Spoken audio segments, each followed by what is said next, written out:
We've looked at the brain on a structural level and seen how it's part and parcel of our entire physical being.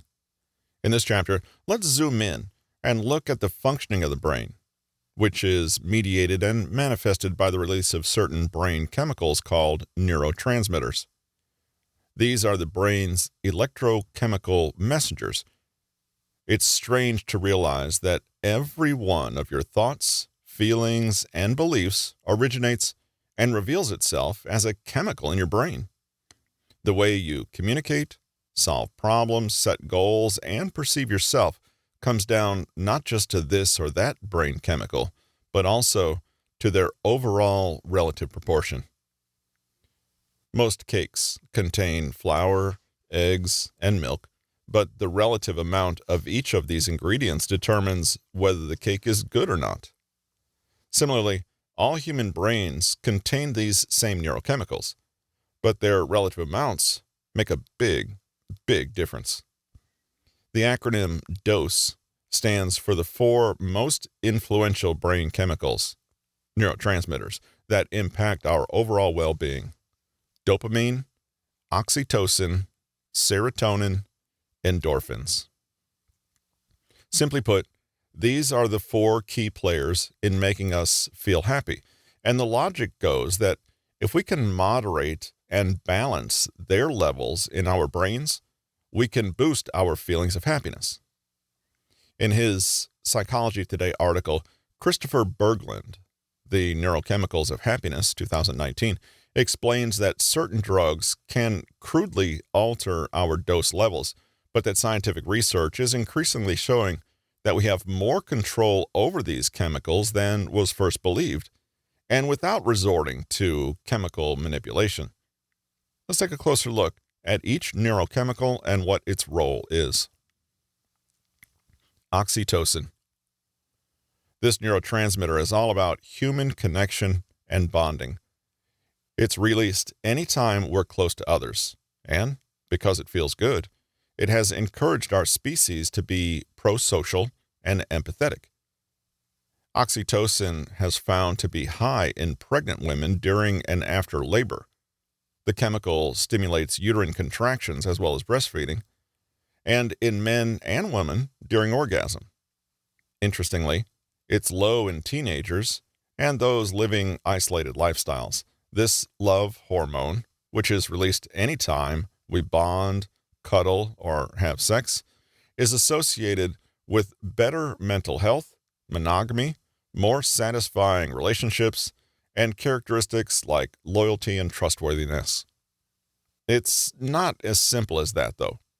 Oxytocin is sometimes thought of as an emotional amplifier. While it increases sociability to those we trust, it may actually increase feelings of distrust to those not in our inner circle. And though the chemical can sharpen our social memories, a 2010 PNAS study found that it just as readily strengthened negative social memories as pleasant ones. In this experiment, men were given oxytocin, then asked to write about their mothers. Those with positive memories wrote positively, but those with dysfunctional ones only described more vividly that dysfunction. Clearly, it's not a question of whether a neurotransmitter is good or bad, healthy or unhealthy. Rather, it's about finding an optimal level of oxytocin. You'll know your levels are too low if you struggle to feel affection for others, lack empathy, or don't enjoy social interactions and communication with others. Low oxytocin can also result in a kind of mechanical, loveless sex life, or the inability to orgasm. It can also lead to depression, aggression, and a certain lack of joy and sparkle in life.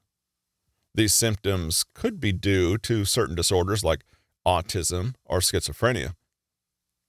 But for most of us, low oxytocin comes down to purely one thing: stress. In fact, there's an inverse relationship between the stress hormone cortisol and oxytocin. When we're stressed, we can disconnect from others, but being disconnected may exacerbate our stress levels, creating a vicious cycle. How can you increase or balance oxytocin in your life? The good news is that boosting oxytocin is usually free, easy, and enjoyable by definition. Giving birth, breastfeeding, having sex, or being in love release potent doses of oxytocin. But you don't need to have such full-on experiences to add little oxytocin bubbles throughout the day. Any non-sexual contact will do the trick, including hugs, cuddles, holding hands, massages, and eye contact. You can even stimulate oxytocin release by giving yourself a small massage. You can also give a gift, tell someone you love them, do yoga or other mind-body exercises, listen to music that makes you feel good, enjoy a leisurely meal with friends or family, try loving kindness meditation, have a hot bath, play with a pet, have a good conversation with someone you care about. One foolproof way to build more oxytocin in your life is to consciously create feelings of trust. Trust encourages oxytocin release. Of course, it's not a good idea to trust someone who is untrustworthy. But if you trust nobody, you lose out on opportunities to experience that oxytocin rush. The trick is to start with realistic expectations of others that build trust gradually and surely. In our world, the default is to be suspicious of others, but commit to courageously taking a risk and sometimes moving out of your comfort zone. Be a little vulnerable with a new friend, or trust someone with a new task, even if there is a small risk of disappointment. Sometimes we can increase feelings of trust simply by not being so quick to judge or condemn. Make a deal with yourself that you will delay judgment in ambiguous situations and give everyone the benefit of the doubt in the first instance. In Stephen Covey's 2006 book, The Speed of Trust, the one thing that changes everything, he explains how we also need to commit to being trustworthy people ourselves. Communicate openly and keep your promises. In time, each little engagement and connection will build a trusting network around you. If you deliberately and strategically seek to be generous with your time and trust in others, they will respond in kind. Follow your gut a little more. Take time to get to know people and have a little faith in the good intentions of others. Finally, stop thinking in terms of transactions and what you can get from people or what they can get from you, and think in terms of service, relationships, and interdependence. Consciously and deliberately cultivating trust this way navigates a path between too little oxytocin and too much, and finds that sweet spot of connection and contentment. Serotonin. Serotonin is a powerful mood regulator and plays multiple roles in the body's homeostatic balance, not just as a mood stabilizer, but with nutrient absorption in the gut, immune health, and blood circulation. Serotonin is sometimes called the confidence molecule because high levels are associated with lower rejection sensitivity, enabling an individual to place themselves in situations that will increase self-esteem, which, in turn, means a person deliberately seeks situations that can create feelings of competency and self-esteem. When serotonin is high, you feel happy, focused, confident, energized, and in the zone.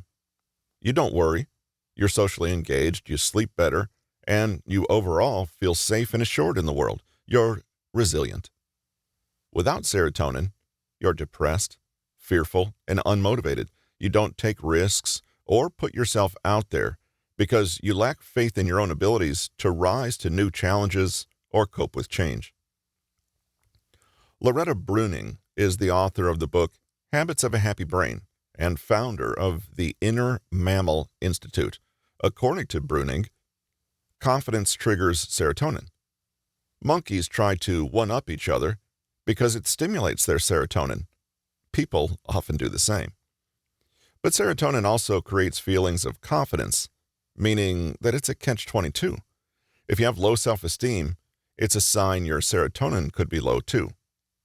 Bruning believes that to maintain healthy levels of serotonin, we need to support our need for respect and status. How? Focus on your wins and achievements, and don't dwell on failures that can't be changed. Instead, look at how far you've come. Just a few moments of reflecting on your past achievements can give you a boost of serotonin and make you feel proud of yourself. As with oxytocin, challenge yourself to try something out of your comfort zone now and then. Soon, we'll see how setting goals can also boost dopamine levels. Every new challenge is a chance to show yourself you can do it and build feelings of competence. Revisit the way you feel respected. Your early experiences with what won you respect and esteem established certain neural pathways, but not all of these are healthy or valid. You can respect your need for status while questioning the way you get these needs met. You might have needed to put others down in the past or compete viciously, for example, but what other healthier ways could you feel good about yourself today? Believe in yourself. This means acknowledging that it's also okay to want some admiration, respect, and acknowledgement for your achievements. Start by giving that to yourself. Exercise. Research shows that even a little can boost your feelings of confidence and well-being. Eat better. Because most of your body's serotonin is made in the gut, your diet is important. Eat an unprocessed diet rich in fruit and vegetables, whole grains, and good quality proteins, plus fermented foods and probiotics such as kimchi, kombucha, or yogurt. Reflect on difficult situations in the past, but only those that you survived and overcame. This will reaffirm for you that you can do the same in the face of current adversities. Go outside and get just 20 minutes of natural sunlight on your skin, which has been shown to boost serotonin levels. Connect to your leadership potential. What do you know, and what can you teach others? How can you inspire others with your sense of purpose? Confidently assert boundaries. Sometimes confidence looks like being clear and assertive about our limits and needs. Serotonin is created in the gut, so sometimes trusting your gut is a way to foster more confidence and self-courage. Simply saying no and meaning it can provide a boost of confidence-enhancing serotonin. Just like with oxytocin, serotonin levels are best balanced consistently and gradually. Don't try to change all at once. Rather, find small steps you can take to nurture your sense of self-pride over time. If you find you're being too hard on yourself, pause and remember all the amazing things you've achieved and give yourself permission to feel good about them. Endorphins. The role of these neurochemicals is to mask pain and make it easier to tolerate discomfort. The word comes from endogenous, meaning from within, and morphine, a pain-relieving opiate. These natural painkillers are closely connected to the fight-or-flight system and kick in anytime we face pain or stress. However, we also secrete endorphins during eating, sex, and exercise, i.e., the famous runner's high, the brief euphoria runners experience when they push themselves to their physical limits. In fact, one big reason for exercise being such a consistently prescribed treatment for depression is that the endorphins it releases act so powerfully to relieve that pain. It's easy to see why the endorphin mechanism evolved. Pain triggers endorphin release. In the wild, these endorphins help injured or compromised animals ignore pain and continue to avoid predators and seek safety, enhancing their survival.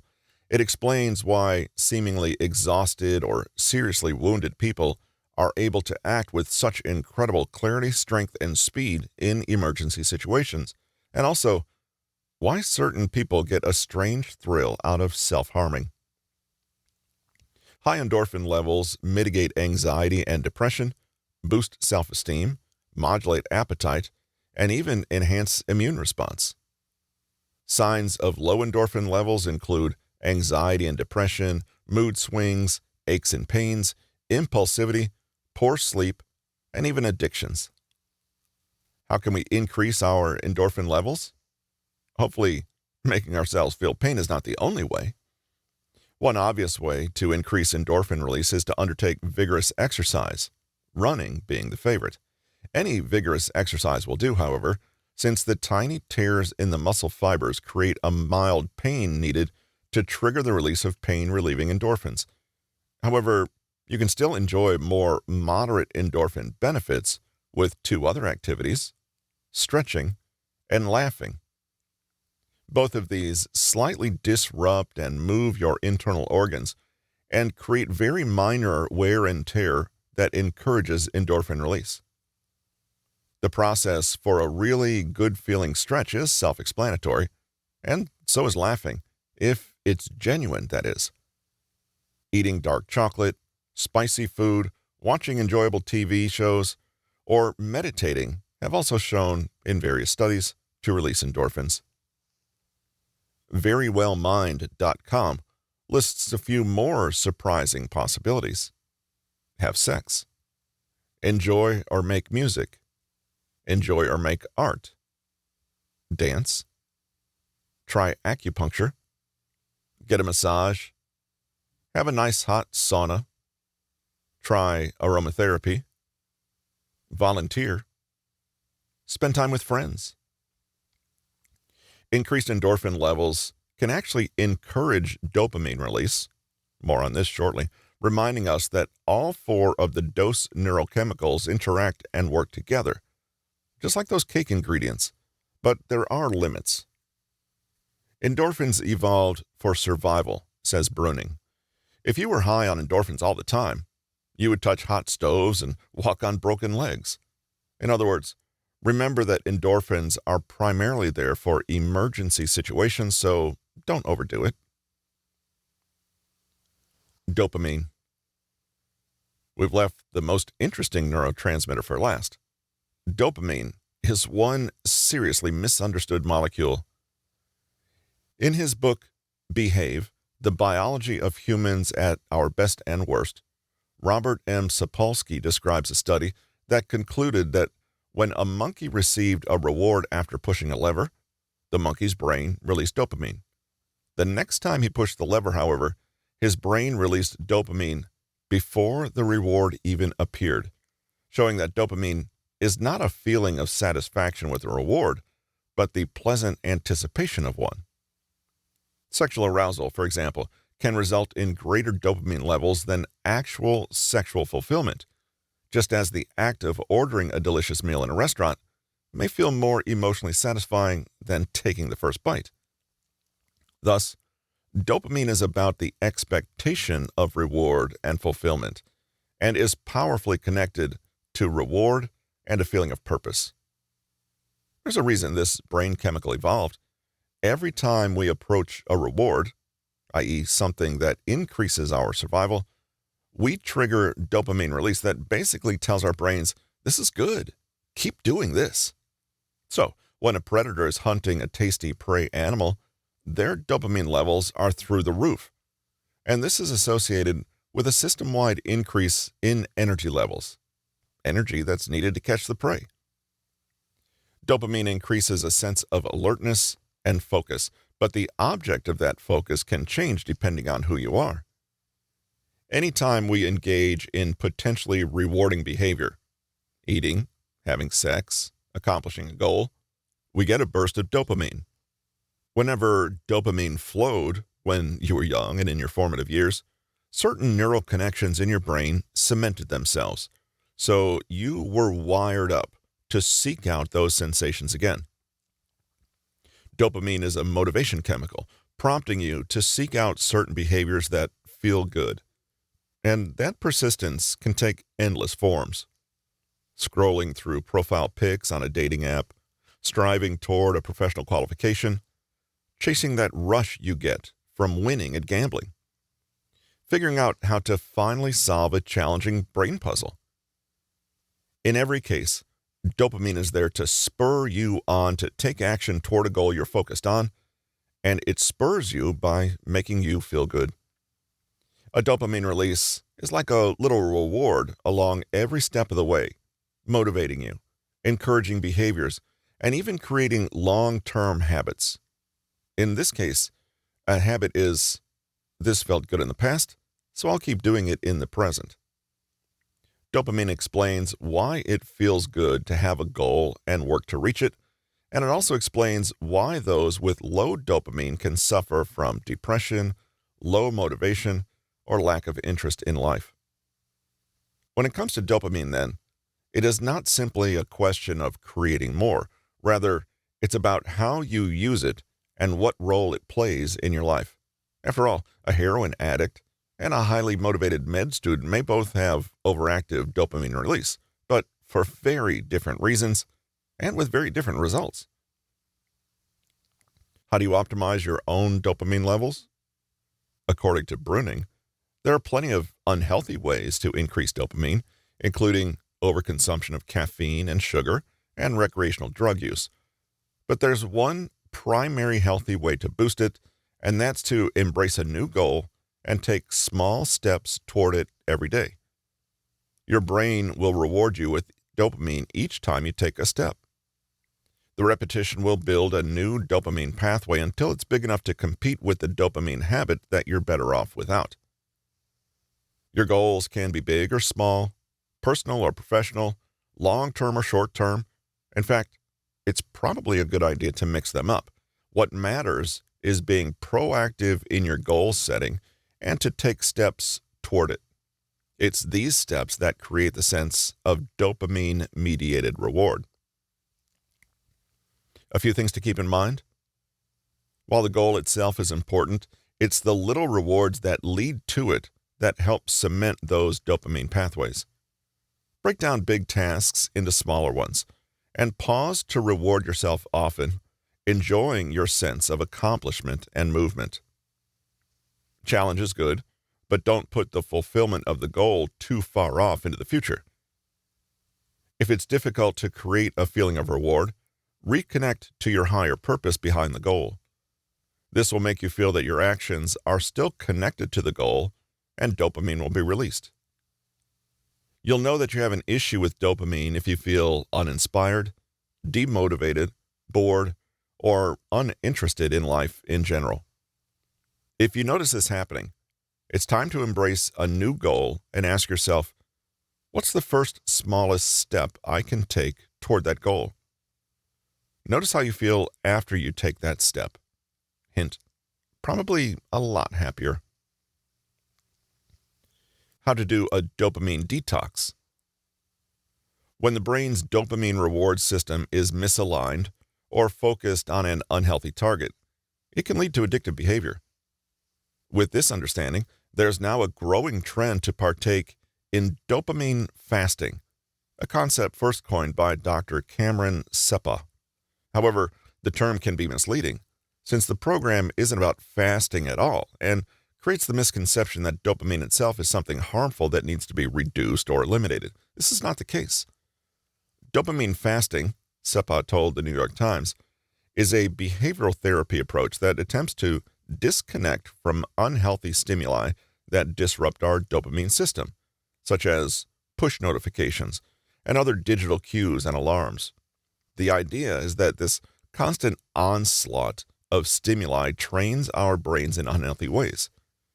Every time our smartphone pings, we get a dopamine burst, which cements that neural pathway and has us addictively and compulsively checking our phone, hoping in some way for another reward.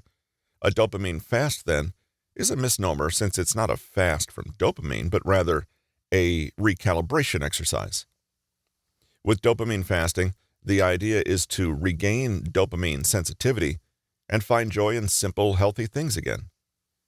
Instead of needing behavior like emotional eating, gambling, excessive porn use and masturbation, novelty seeking, recreational drugs, and addictive gaming, dopamine fasting attempts to reset our habits and untrain our neural pathways. In CBT, cognitive behavioral therapy, this technique is simply known as stimulus control. When you experience pleasure, dopamine release, during a behavior, you're more likely to repeat it. The stimulus that triggers the behavior and your response become paired, i.e., the behavior is conditioned. For example, you release dopamine every time you scroll through social media. The stimulus, seeing your phone on the table, now produces a conditioned response. You can't help but pick up the phone and scroll mindlessly. A dopamine fast is about breaking these conditioned responses, which necessarily means changing your dopamine levels. If you've noticed any addictive or compulsive behaviors in yourself, given the way that technology is designed, it's almost inevitable, you can do a dopamine fast or detox. You'll know you have a problem if your habits are getting in the way of your responsibilities and obligations or are causing you distress. The process is simple, but not always easy. Step 1. Remove the stimulus. Make the thing that triggers the addictive behavior difficult or impossible to access. You could try to physically remove your smartphone from your presence, install website blocking tools on your desktop, or schedule certain commitments to coincide with the times you're most likely to want to engage in the behavior. If food is a problem, you could make sure to keep forbidden snacks out of the kitchen. If gaming or gambling is the problem, you could make sure that you don't have access to the internet outside of work hours, or take a route home that avoids passing by a casino, for example. Step 2. Practice urge surfing. The impulse to engage in the habit will still arise because your brain's been wired to expect reward coming from that behavior. Furthermore, it's not always possible to avoid being exposed to the triggering stimulus. So when it does arise, instead of trying to avoid or escape these feelings of craving, try to sit with them. Ride the wave by merely noticing the urge and realizing that you can experience it without necessarily needing to succumb. Remind yourself that every time you choose not to engage, you weaken that neural pathway. With a spirit of non-judgment, keep on becoming aware of the impulse, breathe, and allow it to pass, because it does. Notice how it increases, reaches a peak, and then dies off again. Each time you do this, you train a different response in yourself. It does get easier. Step 3. Reconnect to your values. In the throes of addiction, it can feel like all you want is to engage in the behavior and nothing else matters. But this is just proof of how powerfully motivating a chemical like dopamine can be. As you practice steps 1 and 2, simultaneously see what you can do instead of the compulsive behavior. To do this, remind yourself of what you actually value. Is it health, knowledge, connection with loved ones?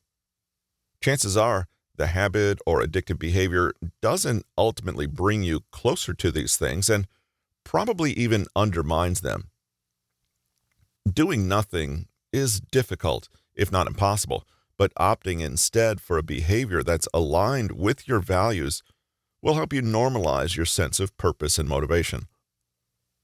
Look at all the time in your schedule you save by cutting back on dopamine-spurring behaviors and ask how you can better use that time instead. Perhaps you can take good care of your health, cook a good meal, exercise, go for a walk, socialize, learn something new, tidy up your home, create or enjoy art, read, listen to music, relax, or even sleep, travel, do a hobby, or give back by volunteering. Remember that dopamine fasting is not trying to live a life of little pleasure. It's about optimal levels of dopamine. Trying to reduce dopamine, rather, you're reducing compulsive behavior. Being ascetic, stopping work, or going on a sabbatical, you are not retreating from life. Dopamine fasting is more about balance. After all, although internet addiction is now classified as a psychiatric disorder in the DSM, The clinical consensus is that moderate and controlled internet use is preferable to going cold turkey, as it were. Exactly how you practice dopamine fasting will depend on you, your addictions, your goals, and your unique situation, but here are some ideas to get you started. Look at your schedule and block out times of day when you won't engage in the behavior and limited times when you will. For example, you could decide that you only watch TV for an hour on Saturdays and Sundays, no more. Nobody can tell you exactly what your limits should be. However, it's important that there are limits. Seek balance. Try to moderate your exposure to extreme overstimulation, such as heavily processed and addictive foods, intense gaming or TV, highly emotive online news content, manipulative advertising, lots of novelties, or thrilling, high arousal, adrenaline-inducing activities.